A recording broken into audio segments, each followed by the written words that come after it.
औज़ुबिल्लाहिमिनश्शैतानिर्रजीम बिस्मिल्लाहिर्रहमानिर्रहीम अस्सलामु अलैकुम वरहमतुल्लाहि वबरकातुहू। इनकम टैक्स का लेक्चर नंबर 8 है और आज जो बेटा हमारा टॉपिक है वो एक न्यू टॉपिक है। लास्ट टाइम जो टॉपिक था वो डेफिनेशन पोर्शन था जो कि कंप्लीट हो गया है। जो डेफिनेशंस मैंने आप लोगों को करवाई है आपने अभी इन्हीं डेफिनेशंस पे फोकस करना है और यही डेफिनेशन आपने वेल टू डू प्रिपेयर करनी है।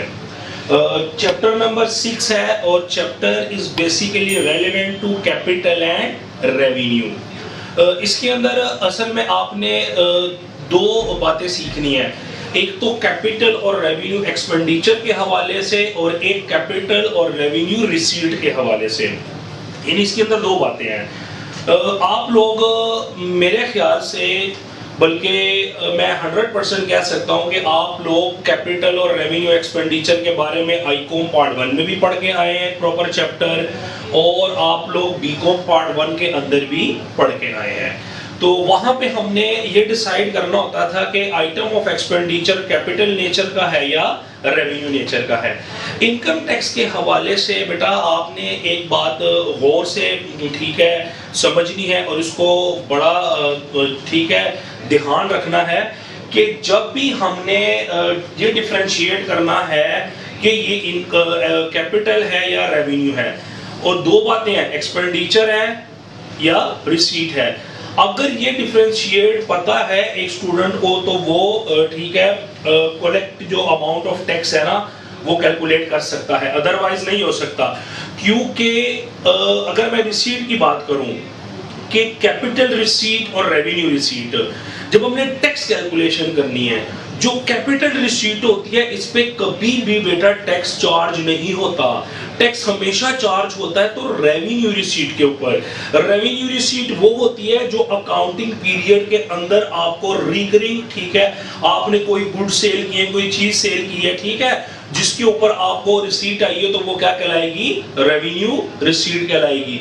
तो मतलब आप सर्विस दे रहे हैं तो सर्विस के अगेंस्ट जो आपको रिसीट मिली है वो आपकी रेवेन्यू रिसीट कहलाएगी, जो कि मिसाल के तौर पर बिजनेस की रनिंग पोजीशन के अंदर चल रही है। तो इसमें कई एस्पेक्ट्स आ जाते हैं, कई पॉइंट्स आ जाते हैं कि जिन पॉइंट्स को क्लियर किए बगैर हम ये फैसला नहीं कर सकते कि ये कैपिटल नेचर का है या ये रेवेन्यू नेचर का है।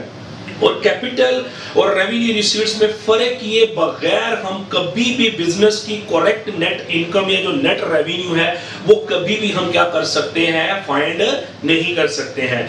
आप trading and profit and loss account को जानते हैं। प्रॉफिट एंड लॉस की अगर मैं बात करूं, जो रेवेन्यू साइड होती है वहां पे रिसीट्स आती हैं, ठीक है, और जो एक्सपेंडिचर साइड होता है वहां पे एक्सपेंडिचर्स आते हैं।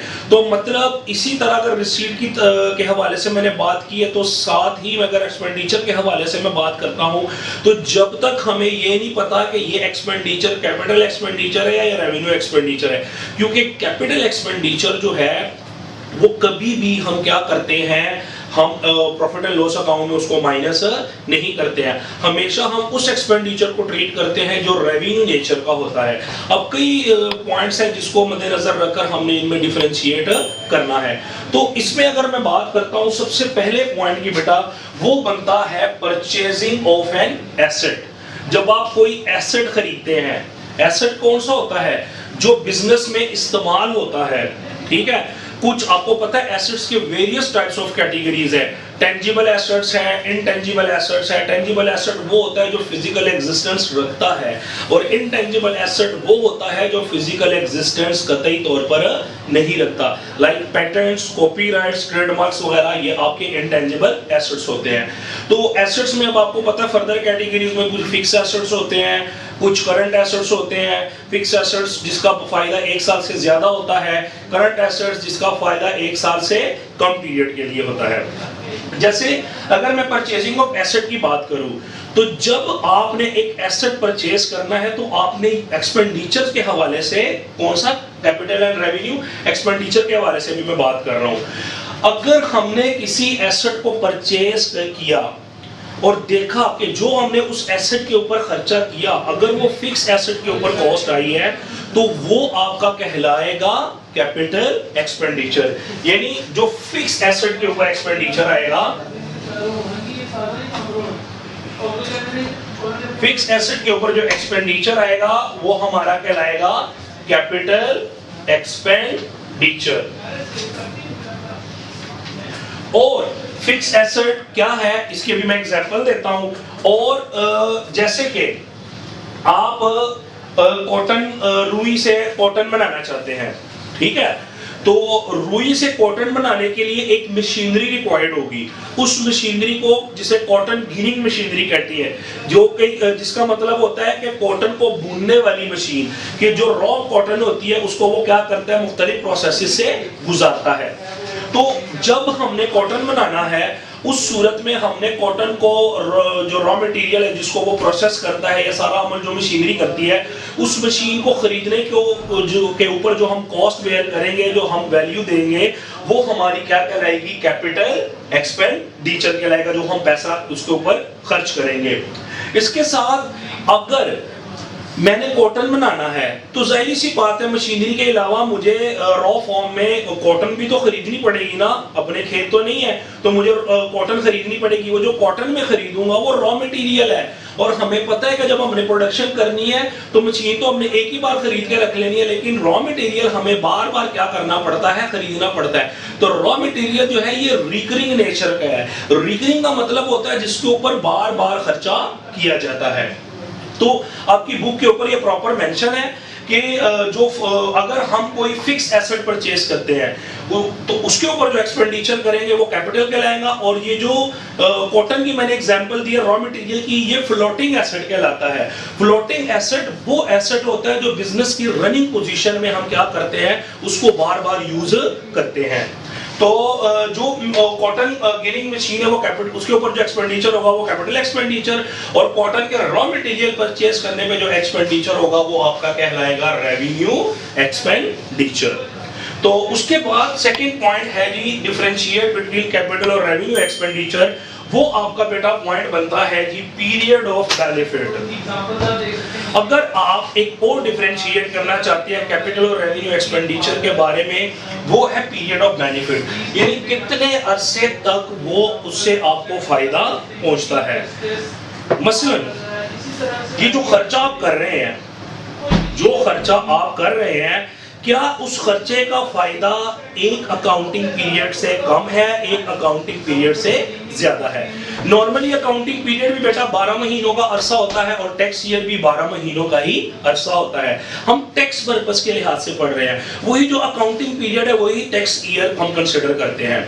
मसलन अगर हम कोई एक एक्सपेंडिचर करते हैं और उस एक्सपेंडिचर का फायदा बिजनेस को आने वाले वक्तों में होना है 5-10 साल तक, 1 साल से ज्यादा साल तक जो फायदा होता है उसको कहा जाता है कैपिटल एक्सपेंडिचर।